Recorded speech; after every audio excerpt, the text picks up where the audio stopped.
Guys, good morning. So naginis kami ngayon dito sa may tindahan. So as you can see, hindi ko na nabidyoan kanina pero yung kasunod ko. Hindi na nakuha ni baby girl oh. Ang daming bariya. So yan na siya guys.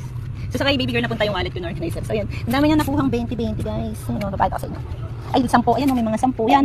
Pulot lang yan guys dito sa ano sa basura. So kanina may nakuha din ako, inilagay ko na lang dito sa bariya. Ano ba yan? Saan dumi-dumi niya? Saan nilagay ko dito yung iba? So yan, nakala mabilis na nakuha oh. Oh, diba? Totoo talaga guys, may pera sa wallet, sa basura. Diba? Oh, ang dami na. So ito guys, yung nagpupulit na silina. Tingnan niya siya guys. Watch it out. Tingnan guys, linis tayo. Kalahin mo yung kalat dito sa gilid ng tindahan. Ang dami palang barya guys. Meron pa dyan. No. Tayo ka na. Nakuha mo na ibang pera dyan?